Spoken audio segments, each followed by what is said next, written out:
Welcome to the Reasons and Season podcast, where we're digging into ancient wisdom for modern living.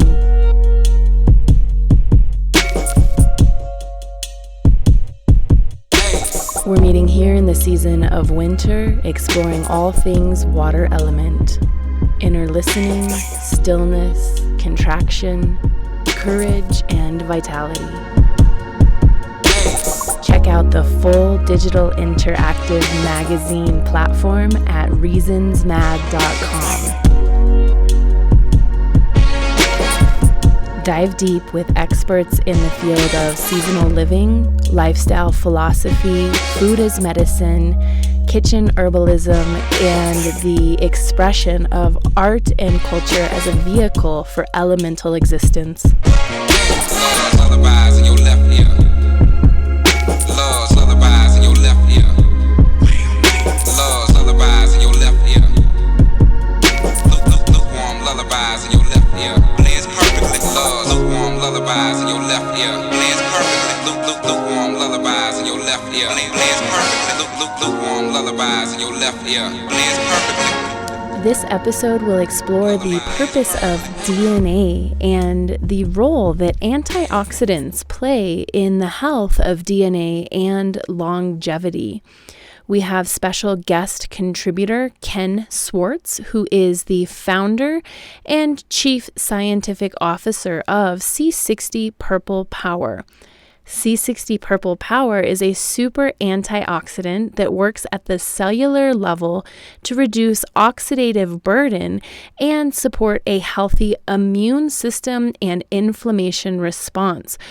Today's conversation is going to dig into the role that DNA has in health and preserving the effects of toxicity, poor lifestyle, stress, and modern living, and its impacts on the genetic code. Welcome, Ken. Thank you so much for your time being here as we dig into DNA and the foundation of life.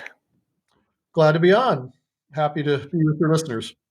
So just to begin, what is DNA in a nutshell for listeners? How does it impact the health of the body? Well, DNA is ribonucleic acid. And what it is that spiraling, left-hand spiraling thing that you see that always associated with life. And what it is, it's basically the genes, where the genes are stored. It's a coding mechanism by which proteins and RNA and everything else in your body is built. So it's like the instruction manual for your existence and the existence of all life on the planet. So different instruction manuals make different creatures. There's only ACTG. There's only like 4 units that go together, and those 4 are coded. And there's 64 codons in the human DNA, and those coding together in different ways. It's like the alphabet of the genes. And so that's your direction manual for life.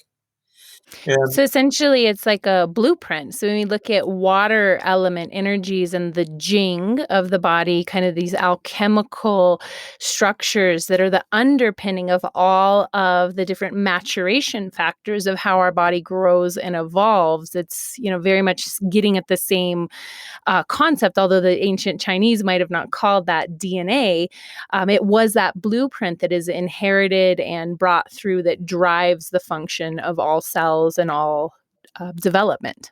Yeah, so that's right. And then it's that DNA is wound up in coils, and it makes people have probably seen, a lot of them have seen the DNA. It's like little X's that go together. Those are just wound strands of DNA, the records of life. I mean, if you looked in books, it would be like a massive library. It would fill a house, right? That's how much information is stored in our DNA, or can be stored in our DNA. And I'm not going to get into the specifics, but basically what DNA does is the DNA has the genes, and so a part of the gene will be, when the gene is needed, a part of a gene will be exposed, and then some enzymes come by and they copy out. DNA is like 2 strands with little ladders between them that kind of twirls. RNA is printed from DNA. What happens, enzymes come by and they'll print off an RNA molecule. Now, an RNA molecule just has 1 strand. And then that RNA molecule is transported generally to the endoplasm reticulum, where it makes proteins. It's like a template, and then there's enzymes go there and grab it, and then they'll start start printing off in the endoplasma reticulum will start printing out copies of a certain protein, and then the cell will take that protein and into its proper place to be used. So that's kind of how the DNA expresses is through RNA.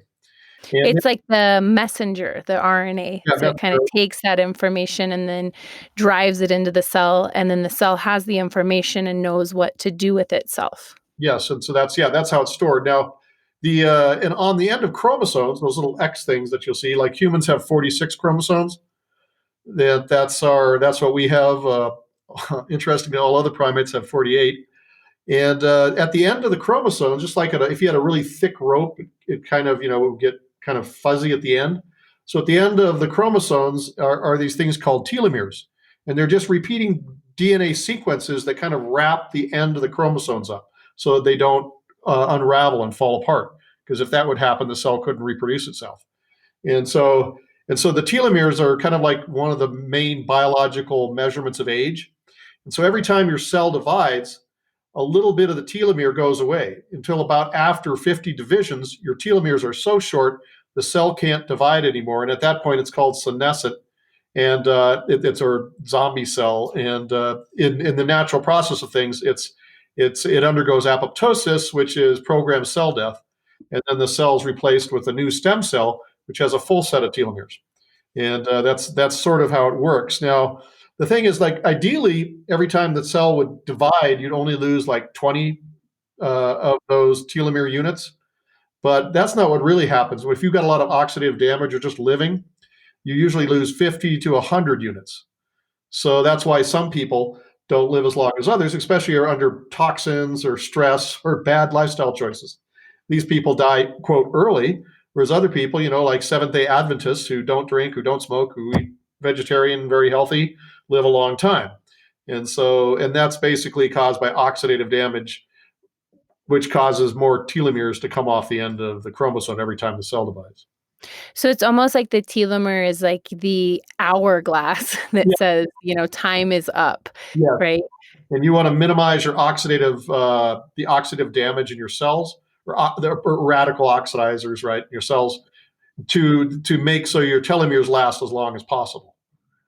And so when we look at the substance of Jing from a Chinese medicine perspective, again, that I mentioned earlier, a lot of schools of thought think that there is a finite amount of that substance that, once it runs out, then it's game over, right? So there's a relationship from this ancient wisdom to, this modern scientific understanding of these things. And so can you expand a little bit upon the impact of modern lifestyle on these telomeres?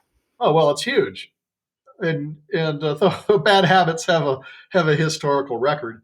It's just in today's they've got something like 100,000 industrial chemicals out there that really have never been tested on their effect on human health.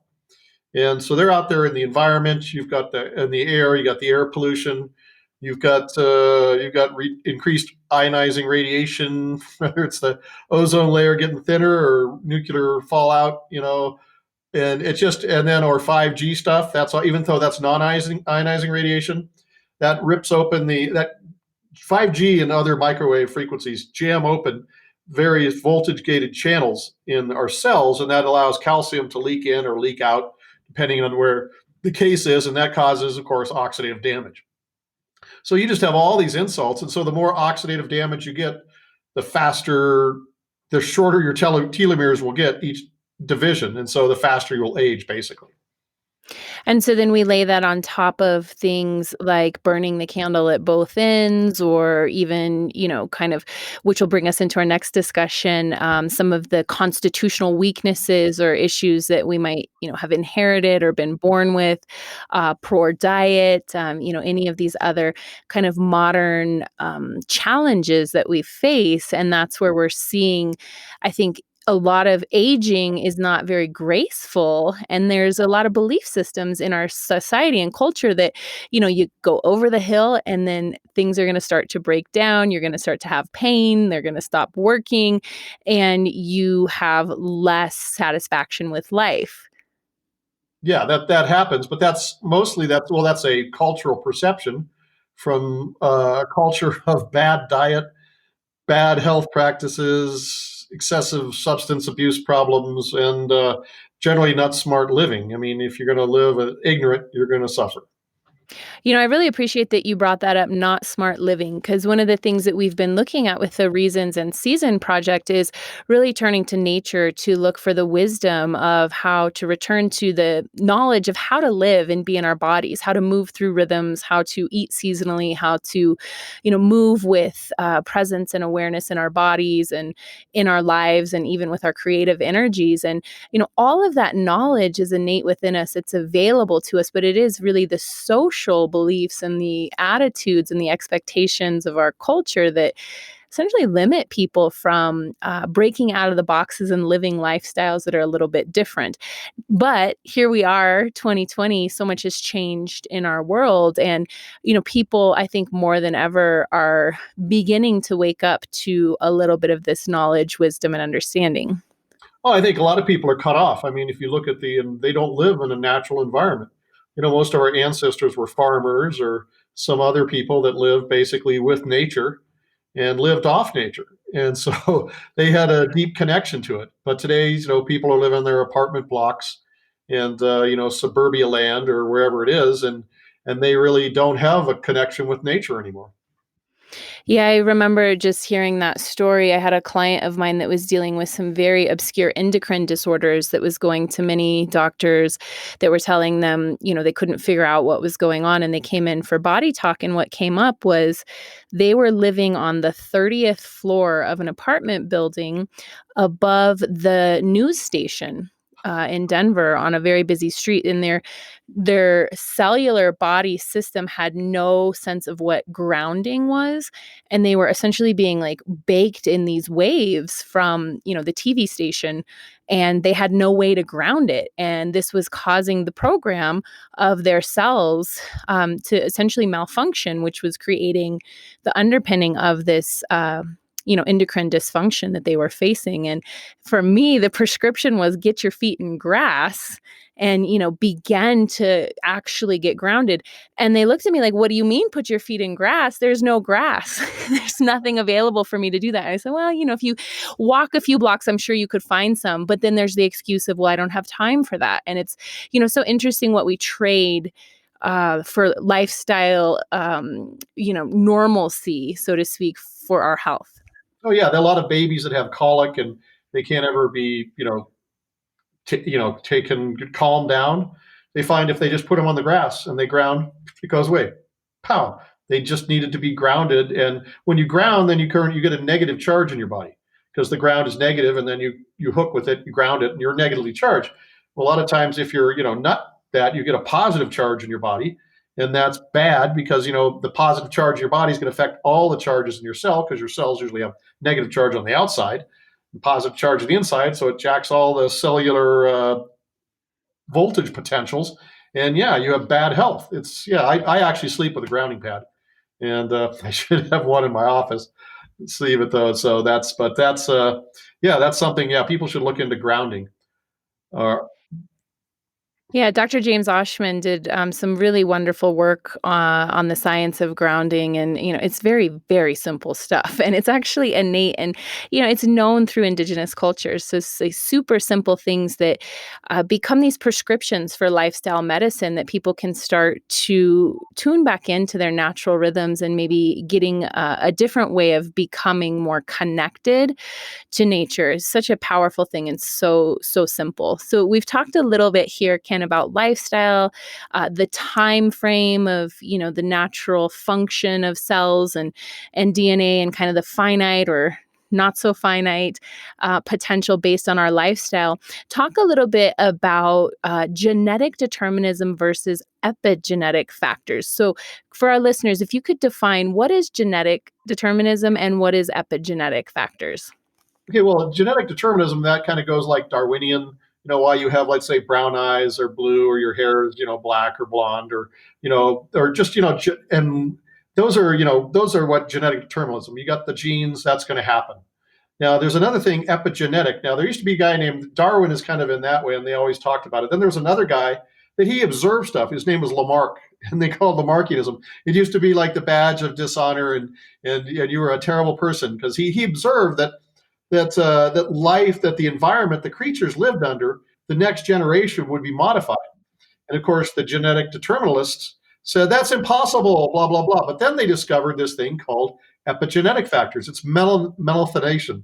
It's basically methyl groups get added to your DNA in certain spaces, and it modifies the expression of genes. And this is an important thing. This is like height is actually a methylization process. In fact, that's also methylization is a process by why what your eye, you have cells that work in your eye, because all the cells in your body have exactly the same DNA. Well, why do some cells become your nose, and another cell becomes your eyes, and another cell becomes a finger? And what they do is they have very methylization as the cell is being activated through a complex process we don't totally understand. Some genes are turned off and some genes are turned on. And the genes that turned on, that's why that becomes part of your finger or your eye. And so that you don't end up a blob. So that's part of the methylization process. And then there's another one that the environment does. They found, for instance, that people or animals that are under extreme food stress during their lifetimes, the next generation of children, right, born to those animals or people, are shorter than their parents. And this is a nature's way of adapting. So if the animals are living in a really food poor environment, well, the next generation is born smaller than that generation, so it's more adapted to the food supplies. And the same thing, if the animals are raised in let's say an animal fur is raised in a really hot environment, the next generation has less fur. Or conversely, if it's a really cold environment, colder than normal, it'll have more, So, and this is really a smart way of doing it. And that's why methyl groups, by some process, highly comprehensive process, is actually put on the nuclear DNA, the stuff that's in your, the eggs and sperm, so that whole process, but it's all through the body, that whole process. So it's kind of like inherited characteristics from the environment. And it's called epigenetic stuff. And so if you have children that are born in really, really bad environments, the next generation can kind of be stunted. And it can be bad environments or bad, even physical or emotional abuse can cause damage to the second and third generations or even longer. And that's one of the good things about DNA. It can pop those little suckers right off and you can get full expression to the extent that you can of your genes. That's an interesting side effect that DNA does, that C60 does. And so this was something that is, more of a recent discovery, this understanding that we can actually change the genetic code. So obviously from your explanation, you're saying that genetic code, the DNA is responsible for differentiation. So kind of, what cell is going to look like what? Is this going to be a heart versus a liver? As well as responsiveness. So really, when we look at evolutionary potential, we need to be able to adapt to the environment that we're in. And what's been really interesting, I think it was around in the 60s, the ideas of epigenetics and the factors of, what we kind of talked about before, lifestyle and even belief or, heightened states of consciousness have the potential to actually change the program that drives the DNA. Talk a little bit more about that and how it relates to lifestyle as well as the C60 molecule. Well, a lot of these things are caused by stresses, oxidative stresses or other stresses that the body's put under. Well, C60 lifts oxidative stress and also other stresses. For instance, once your mitochondria start functioning again, it makes pregnenolone, like the precursor molecule for all the hormones. So then you have hormonal balances. And so that's another thing that could sometimes pop off epigenetic changes. But yeah, back in the 60s, everything was determinism, I guess you should say. And epigenetics, what used to be called Lamarckianism, was like a heresy.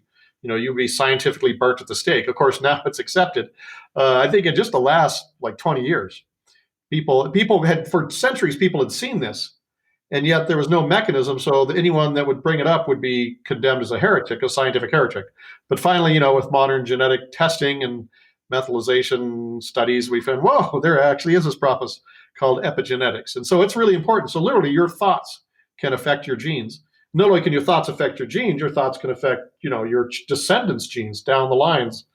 So that's kind of why you have to watch your health, your thoughts, because it's not just going to affect you; it's going to affect all future generations. So, from your perspective, you're a little bit older than me, so you might be able to have a bit more of understanding of the pattern language around this. We've been studying this idea that there's these 60-year cycles that have been kind of an undercurrent to, maybe a little bit of reflection of the current shifts and changes in consciousness and structures that we're going through right now with this coronavirus, with economic systems changing, with political systems changing. So we look back to kind of mirror of this around the 1960s, right? And here we are coming in 60 years later, 2020. Where do you think, as a scientist, something like C60 and the ideas of what we're discovering about the potential of human consciousness, of DNA, of health, like where do you see us going as we made that huge change in the 60s, right? Where the consciousness around this changed. Where do we find ourselves now? Well, I think a lot of what's happening is Western science is starting to pick up, or Western consciousness is starting to pick up some things from the East, whatever you want to call that. And these are ancient cultures. Like Western culture is very young, and it had like this ridiculous perspective where history started at the bottom, and it's been this linear line of progression, right? Progressivism up into the infinite future, right? Well, that's not the way the world works. The world works in cycles. Just as the seasons that we experience, the life and birth and death, of ourselves and animals, of the crops, the seasons, and so too with civilizations and cultures. Everything is in a cyclic nature. And so I think the concept, people getting the whole concept of life being a cyclic process is coming into thing. And of course, C60 is just, I think, another part. It's one of a whole bunch of new technologies. It's not the only one. I mean, the concept of nutrition. I mean, of vitamins, the nutrition. It's all of these things are the micronutrients. Even the environment that you're in. All these are coming together. It's not just one thing. It's like a whole different way of living and viewing the world. So it's really, a paradigm shift that is happening. How do you see this paradigm shift showing up in science? So for myself personally, in studying energy medicine for so many years, and then beginning the journey of studying qi and the efficient movement of qi through matter or form, I spent a lot of time going to scientific research conferences. And one of the things that always stuck out to me is that the dynamic systems model, or the way that we approach things, is not as holistic. Do you see room or space for scientific studies or research allowing these kind of dynamics of multi levels coming together to kind of see the relationships that all of these different states provide for the whole? Well, the chi is another. It's something that has always been observed, but they didn't have an explanation for it. Now they call it like torsion. Professor Mhm. Kozlev, they've actually discovered chi is a real thing, and it also has a variation on time. It's almost like time technology. It's spirals, left-hand spirals, right-hand spirals.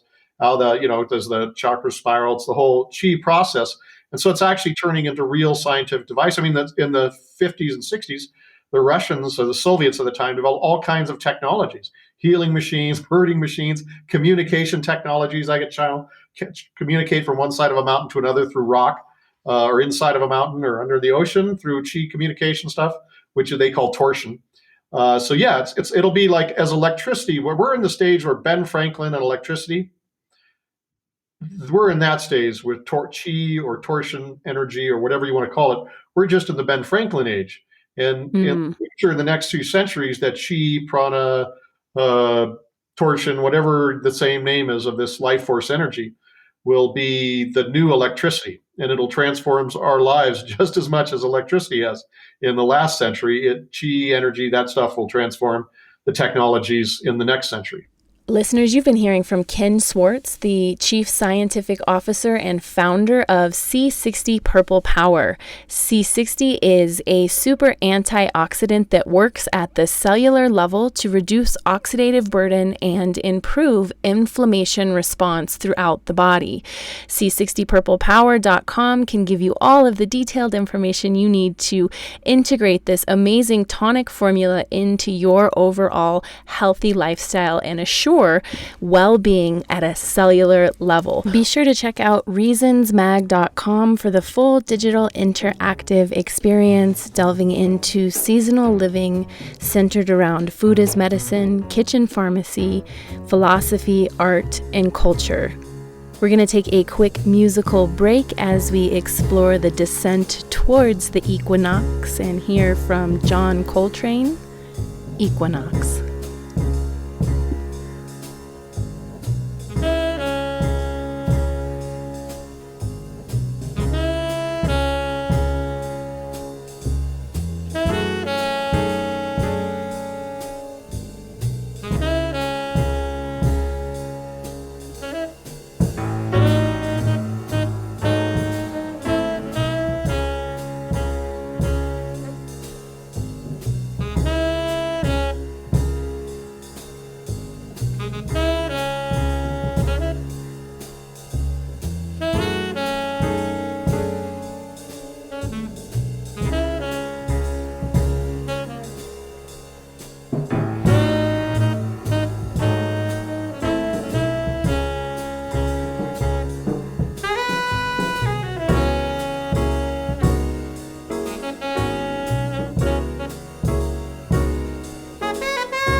So getting back into the beautiful nuance of the C60 molecule, talk a little bit about C60 and its relationship to the function of the DNA. Yeah, and this goes way back, and so this is going to be a little bit of story. So hold on to your hats here. Okay, the thing is, C60, where does it, carbon 60, also called, the technical name is Buckminster fullerene, named after Buckminster Fuller, who actually predicted its existence in the 70s and said it would have great medical benefits. He must have been a remote viewer of some sort. And in most nature, C60 is made in like the outer atmospheres of giant red stars. They're carbon burning stars. They burn to carbon, helium to carbon, so they puff out. and the just gobs of C60 is pushed out into the universe. But it's also made by meteoritic impacts on the Earth. In fact, people may heard something called the KT boundary. That's where the big asteroid that hit the Earth and wiped out the dinosaurs. And so if you had put down a layer of ash all across the world, when they go to that layer of ash, you can look in that layer. It's a very thin layer, and you can find iridium, which is a platinum, one of the platinum group metals. It's very, very rare on Earth, but it's pretty common in meteorites. So when you see a high level of iridium, that's probably a meteoritic impact thing. But they also find carbon-60 in that same layer. And carbon-60 can actually be used as an impact indicator. Well, back on the early Earth, when the Earth was being formed, there was a lot of meteoritic impacts. They hit like calcium carbonate and seawater, turn it into carbon-60, and then the carbon-60 would come raining down as individual molecules all over the Earth, which was mostly water at that time, with a little bit of land. Well, one of the things is C60 is hydrophobic. It's a nonpolar molecule, so it's hydrophobic, so it'll float on the top of water. But it's lipophilic. That means it likes fats and amino acids and proteins, things like that. So, and also the early Earth had no oxygen, so nothing rotted, right? It was carbon dioxide, methane, hydrogen gas, and not things. There was no oxidative action going on. It was a reduced environment, and so you would probably get geologic deposits on some ancient seashore of carbon-60, primitive lipids, amino acids, and hydrogen gas, kind of on the edge of an ancient ocean, which are kind of like they were more like freshwater oceans than saltwater oceans. And what's interesting about it is C60 physically fits exactly into the groove of the RNA molecule. Wow. The side groove of the DNA molecule. Now that is not an accident. And now there's also the interesting thing that C60 is a very selective antioxidant. I'm putting a whole things together that are going to add up at the end. And so, like, for instance, in the cells, C60 is like the Swiss Army knife of the antioxidant. It can do the job of SOD, superoxide dismutase. It can do the job of catalase, CoQ10, glutathione. Not all the jobs that they do, but the main ones, right? And so those are the biggest, like the mitochondria, the burning, the whole process there. It can do that job of SOD. Like SOD, what happens is that takes care of superoxygen in the mitochondria, and other places in the body are produced. And it's a really high energy oxidative radical. It's an oxygen with an extra electron. Well, in the mitochondria, what that does is superoxide dismutase turns that superoxygen into a hydrogen peroxide, and then catalase turns that hydrogen peroxide into two water molecules.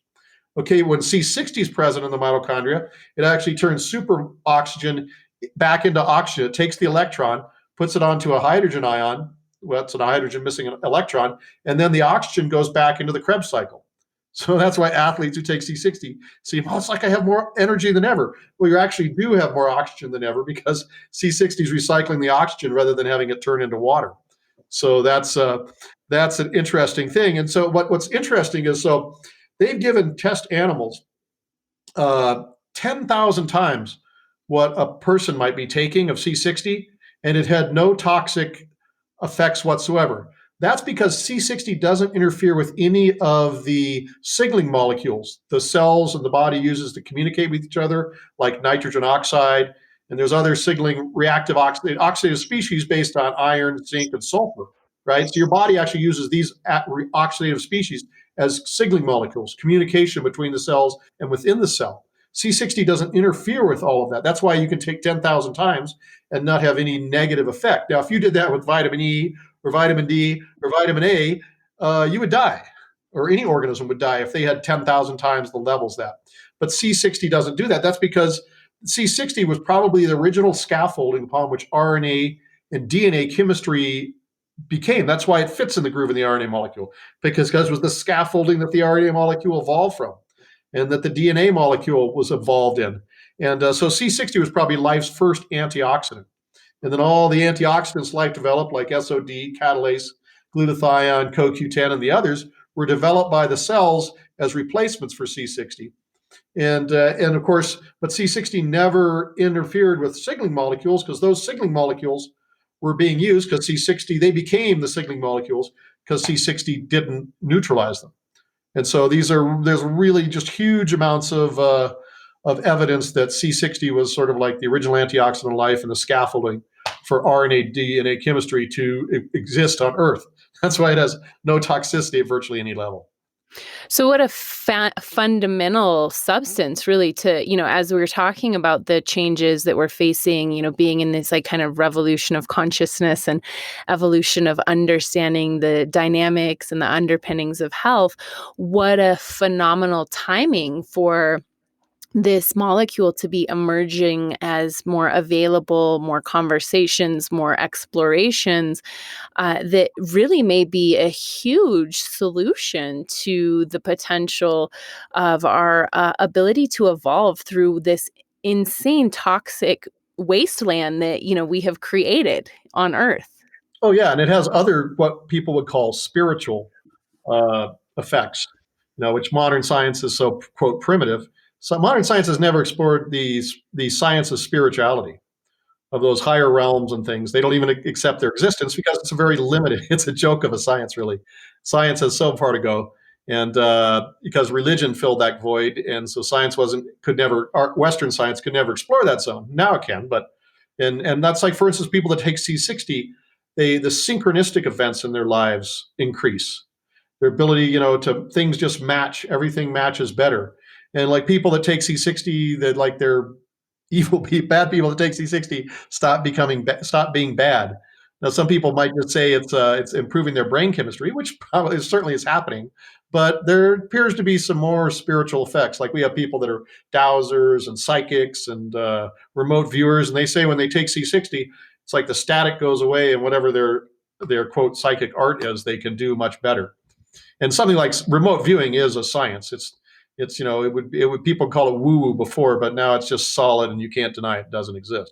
And the military has used it for many, many years. It's something that is actually very measurable and efficient, and something that actually everyone pretty much has the potential to do if they decided they wanted to, train their intuition muscle, so to speak.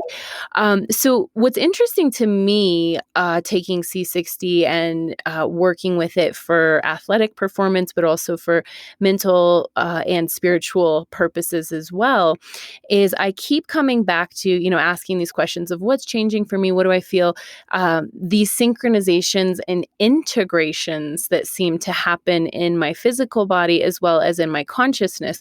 And so when you look at Buckminster Fuller's approach, his whole thing is tensegrity and integration of that tensegrity into the systems. And that theory can be applied across everything from the body to the immediate environment to building principles to even economic structures.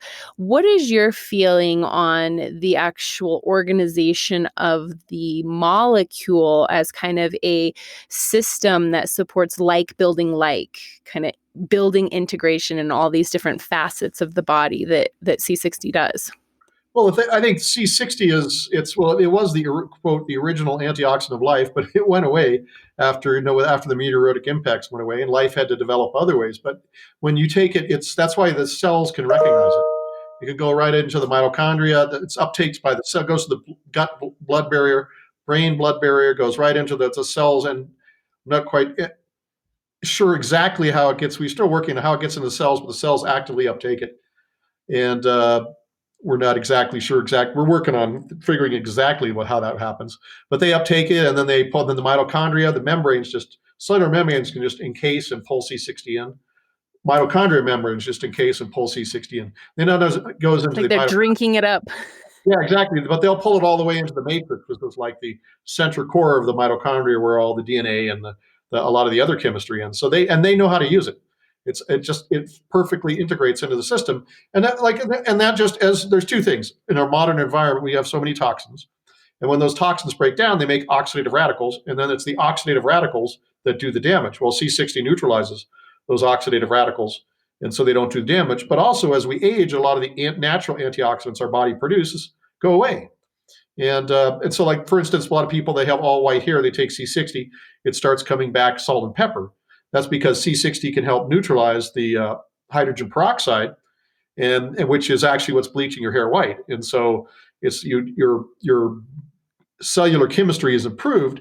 Your hair doesn't get bleached; it comes back salt and pepper. It's not a cure-all, of course, but it certainly improves the quality of life and longevity. And integrating, it's been such a beautiful exploration over these months and working with you guys with the Reasons and Season project of integrating this lifestyle medicine, looking at movement, looking at food as medicine, looking at tonic herbalism, even philosophy and spiritual exploration. And, just such a beautiful time as we're really coming into this age of Aquarius and information exchange to be exploring this and bridging these gaps between science and spirituality. And, we're coming into a pretty significant alignment, entering into the Aquarian time, 2000 years, right, to evolve us into. And it's all about communication and like these virtual spaces of download. So it's almost like the C60 molecule has, it's a sign of the times that we are ready to enhance communication and, potentially evolve, our experience of being here in this body, in this life, and enhance that expression of growth and longevity. So just to wrap it back to the beginning of our conversation and kind of anchor into this idea of the underpinnings of longevity. What do you think right now, the science of longevity, the exploration of longevity, C60 as a resource to enhance longevity, is really what's happening right now with that in your scientific and observation brain? When you're taking C60, we had, for instance, we had a 50.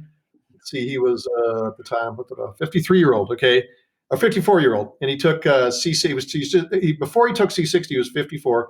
He took a telomere test. He had telomeres average of a 53-year-old. Okay, he took C60 for about 3.5 years, which put him up into like 58, I believe, at that time, 57, 58.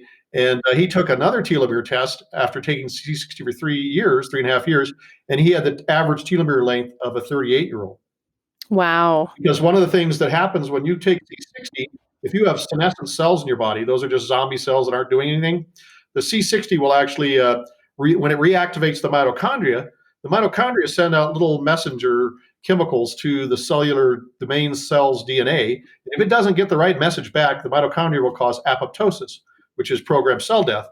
And so all the cells with shortened telomeres basically get wiped out. And then C60 stimulates stem cells, which are like baby cells, right? They have a full set of telomeres. They can divide forever. They're not differentiated. And then they'll get converted into whatever you need, muscle, heart cell, eye cell, nerve cell, whatever it is, they'll convert into that new cell and replace the missing cells in the organs. And like we talked about Sierra, you talked about her, she had a zero functioning thyroid. And she's been taking C60 for about 2 years now. And she's been able to reduce her thyroid medicine 2/3. That means her thyroid is now 2/3 working, and that we pretty much think that that's due to like senescent cells that weren't working in her thyroid going away and being replaced by new stem cells who have full functionality, who can now give her 23%. But that just doesn't happen there. That'll happen to your pineal gland, your pituitary gland, your adrenals, anything that makes basically any organ in your body can do that. I remember on other shows I've talked about how it fixed my macular degeneration. And our engineers, Gary, he had like wet macular degeneration, lesions all over his eyes. There's quote no cure for that. He took C60 for coconut oil, MCT coconut oil for a year, totally gone. So I mean, it gives you that regenerative thing. So that C60 can get you. But they have new things now. They have like the FOXA1 protein, I think it is, and that causes like massive amounts of apoptosis. So you can take 70-year-old rats, hit them with the FOX1, and they'll go back to being 40-year-old rats till they get in. So because each time it becomes less effective. So that's that's under human trials in Switzerland right now. I haven't gotten any out. When that comes out, everybody's going to want that one. That's another one that's going to. So C60 might make you to 100 years, right? C60 is it's not going to. It can maximize so you live a long, healthy life, right? That's what it did in the animal studies. The animals it completely prevented the occurrence of cancers, cognitive decline, and all those other diseases associated with aging. So it could live to their genetic potential. But now with these other things like these peptides and other technologies, I mean, the possibility of people living to 150 years People today alive could be living to 150 is quite well within the possibilities. I keep telling my kids that I'm probably gonna be about 130 is my sense when I die, so, I've been taking C60 for a while, it's just such an alignment for me.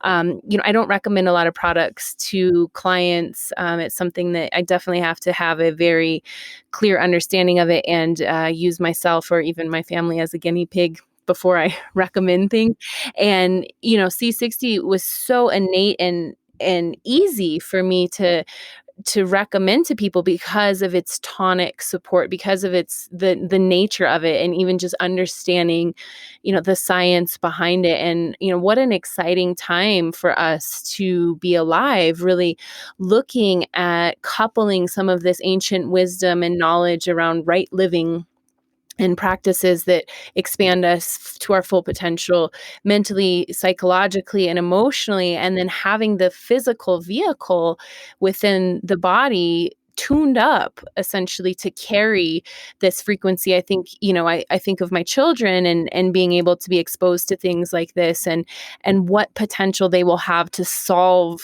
issues and think outside of the box and be the next generation of visionaries or engineers or mathematicians or builders that really usher in this new kind of state of longevity that is possible for us to all live in a sense of harmony. It's quite exciting.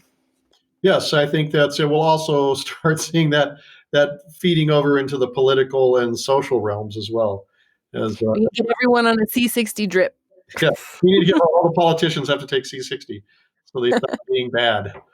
Uh, It's not just your brain chemistry. yeah.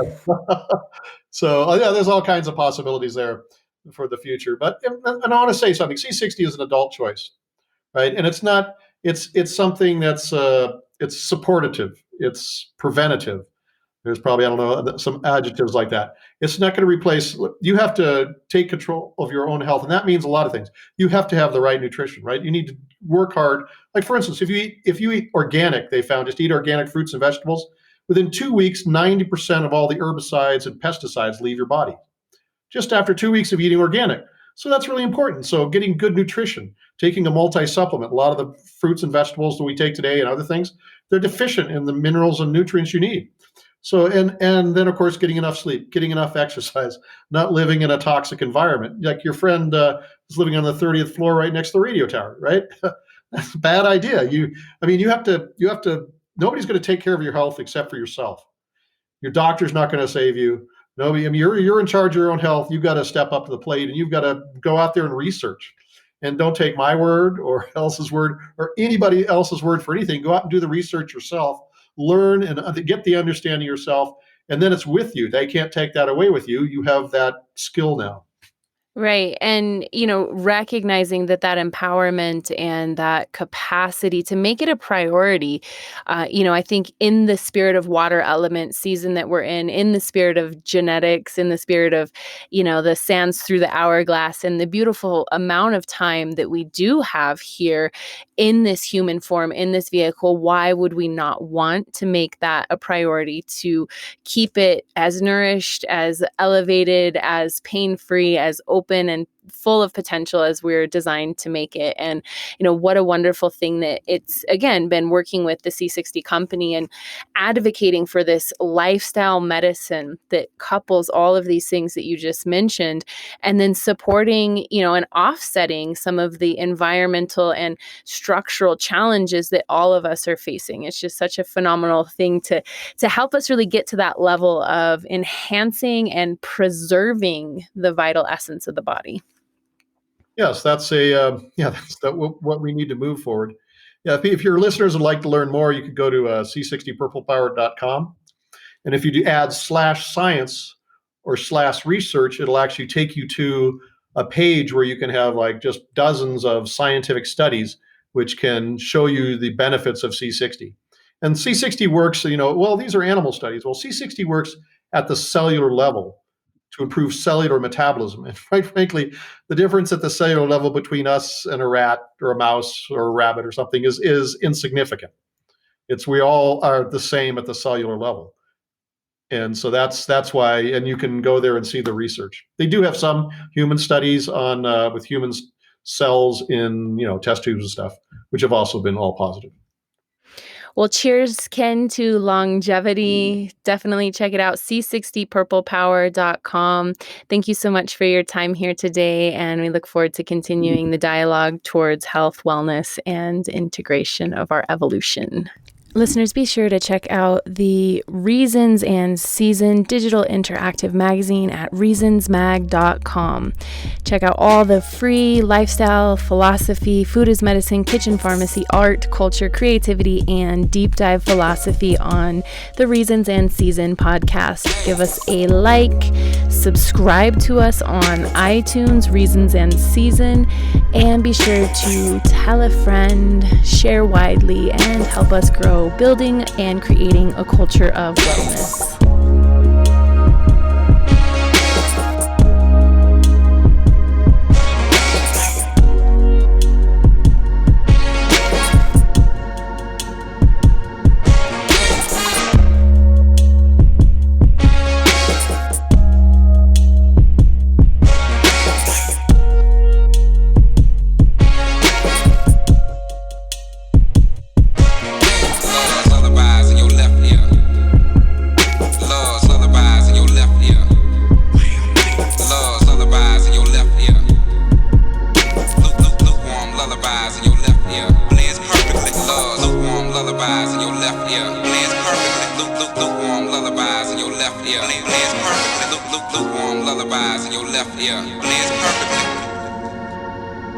Lullabies perfectly.